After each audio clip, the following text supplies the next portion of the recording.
Hello and welcome to Fifth and Grace. This is your fall equinox tarot reading. So we're going to have a little peeky peek at what's going on here. I don't really like the word fall. I like autumn. Fall just sounds so like the fall of the empire. When people say, "Are you ready for fall?" and I'm like, what's falling? Whose government's falling today? So yeah, autumn. I like the word autumn instead. So we're going to pull 4 cards today and have a little peeky peek and see what the energy is as we switch seasons from summer to autumn. I am here for it. I am loving it. I am all over it. Ready for autumn. So ready. We had a little heat wave here. Ugh, so gross. So I couldn't do it. I was like wearing a sweater. I'm like, step outside. I'm wearing an autumn sweater and it's like 30 degrees. I was like, what is going on? Anyway, that's my little rant about the weather. What have we got here? First question, what has come to fruition and is now ready to be harvested? Everything. There is somebody watching right now who is on, like, just on the cusp. But like, imagine a roller coaster where you're like just at the top and you're teetering at the top and then whee, the big exciting moment. There's somebody watching right now who's teetering just right at the top. And it's you just let go. Just go and do it. Jump, make the leap, whatever it is, it's ready. It's time. And the abundance that's waiting for you. There's a journey that is coming to completion. What my guides are telling me is that someone's investment is peaking, and this would be a good time to see that come to completion. And you know what that means. You're very clever. I know you do. But there's so much goodness waiting on the other side of this. Surrender. You've got to surrender. That's it. You're sitting there and you're almost like hanging on at the top, like, what do I do? But if you fall backwards, that's not so good. You want to fall forwards. And I don't mean like fall, but like get that momentum moving forward. Just take that first step and, like a roller coaster, the momentum comes as it goes down and it's so exciting and the wind is in your hair and you're screaming and your stomach's in your throat and, and at the end you're like, whoa, that was so exciting, right? A little bit like sax. So just, it's time to surrender and all of the good stuff will be coming in. In what ways can I use this harvest for myself? Oh, this is such a good card. Tap into your inner child. Go back to all of the joy that you felt at this time of year. Rake the leaves and jump in them. Plan your Halloween parties. Plan your Halloween. Go trick-or-treating with your kids. I do. I've gone trick-or-treating with my son every year since he was his first Halloween. And just enjoy it. Oh, you know what they just showed me is back in the day, the craft company used to have the most wonderful commercials where they would show a recipe or they would show, a holiday table and here's how you make this. And one of them was the candy apples, or no, not the candy apples, the caramel apples that you make with craft caramels. Tap into that. That's what they're like. Yes, go back to the things that we used to love when we were children. This is all about nurturing your inner child and healing. The sun heals and the sun reveals. Trust me on that one. What's done in the dark does always come to the light. And you definitely want to be tapping into that and really just enjoy it. This is about nurturing yourself. Give yourself this time and space to enjoy it and to heal and use this time of year, this energy right now, which is about letting go. It's about celebrating. It's about reaping what we've sown. It's really interesting because, the leaves are shedding from the trees, but then farmers are also harvesting their crops as well. So there's like just a lot of really interesting energy going on. If you need to grieve, take the time to do that. retreat a little bit and do that grieving, because the only cure for grief is to grieve. So if you've got some stuck grief and you're holding it in, it's time to let it go, because you cannot move forward with it. I'm sorry. I know that there's you know, there is a kind of grief that we will carry with us, every single one of us, our whole life. It's there. It's got a little special place in our heart. But if we do the work and we do the purging and we release what needs to be released, we can just, you know, have a tiny little box in our heart where we keep our grief, and it's not all consuming and controlling us. Because I see people out there in my industry, as a minister, as a tarot reader, as a funeral professional, I see it all the time. People who so desperately cling to their grief and make it their identity, and it's just not helpful. It's really harmful. You know, it doesn't make for a nice life. So if you have grief that you're hanging on to, this is your moment. I'm ordering you, but I'm telling you now, you gotta let it go. For your own sake. People apologize to me all the time for not doing their work on themselves. And I'm like, why are you apologizing to me? This isn't about me. This is about you. You let yourself down. You let yourself go through it. You know what I mean? So make the decision now that you're going to start releasing this grief. And if that means lying on the floor and sobbing till you can't sob anymore, oh my goodness, imagine how much you'll purge. Go into a field and scream that primal scream and get it out. Whatever it is you need to do, go to a rage room. Those things are awesome for purging energy. Oh my gosh, you come out feeling like $1,000,000. Absolutely. Absolutely. But we do not want to be doing that thing where we take our grief, we put it in a box, we put it in the shelf, up in the attic of our mind, and then try to pretend it's not there. It will come out in the most inconvenient moment.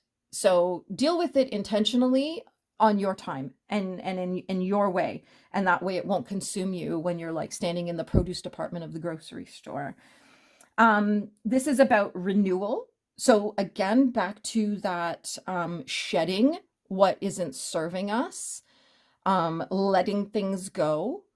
And I don't mean letting things go like somebody was abusive and we're going to let it go. No, I'm not talking about that. That's a whole other kind of thing. Forgiveness work is a whole other ballgame. But what I'm saying is maybe let go of some thoughts that aren't serving you. Let go of some behaviors that aren't serving you. Like, what can you yourself let go of? What can you shed? Let go of people who aren't treating you the way you should be treated based on your relationship.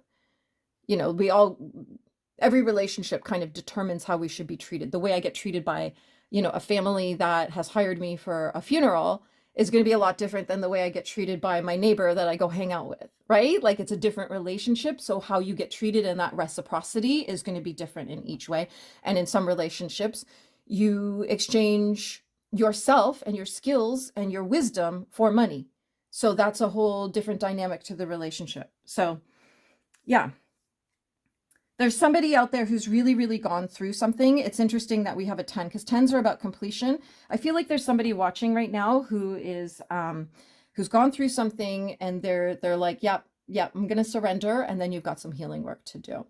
And that's okay. That's good. That's what we're here for. I know it sucks. It totally does. I think, no, we should just be here for fun. But no, that's what we're here for. We're here to experience it all. That's the whole point, is the good, the bad, the ugly. So there you go. There you go. Card number 3. How can I give some to others? Some of your harvest. Oh gosh, this is a beautiful reading. Oh my goodness. Oh my goodness. Just love them. Love them. And it's really, really, really important. Let's go back to the 90s when we all read really interesting books. And there was a book, The 5 Love Languages. It may have come out just in the early 2000s. I can't remember, but it was a long time ago. Long enough that there's a whole generation that's not even aware of it. The important thing about the 5 love languages is not just to know your love language and then start making demands about how people will love you. It's also important that you know the love languages of the people around you so that you can love them in a way that they feel loved. So it's one thing for me to say, okay, well, acts of kindness or acts of service, sorry, is my love language. So everybody has to do things for me. But if I'm not willing to reciprocate and learn, you know, say my husband's love language and then love him that way, in the way that he needs to be loved, to feel good, to feel loved. Like, it's not even like to feel good. It's that how do you know you feel loved?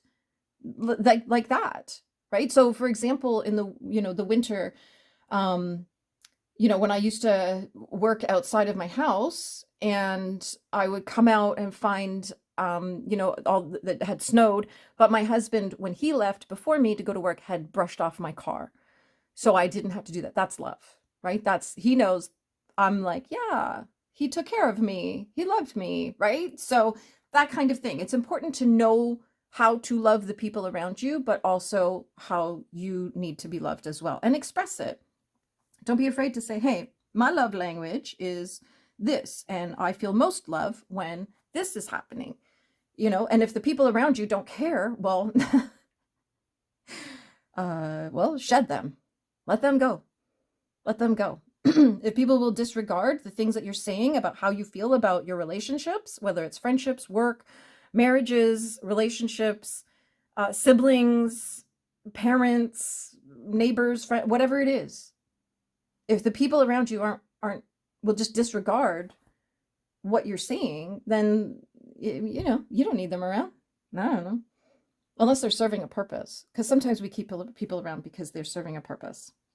And sometimes that purpose is to make sure we feel shizzy about ourselves every day. And sometimes they're here to make us feel good and make sure we know that we can be feeling good. So anyway, there you go.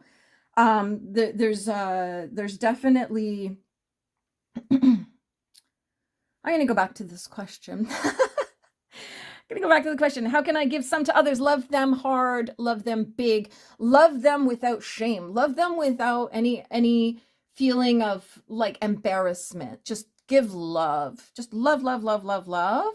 And you'll probably see a lot of things change in your life. Absolutely. What am I being encouraged to let go of? Oh, that's interesting. I'm going to pull this one. I'm going to pull the date on this one here. I forgot what I was doing. There's no date connected to this card, our High Priestess. So what am I being encouraged to let go of? A need for tangible proof. A need for concrete evidence. Somewhere in between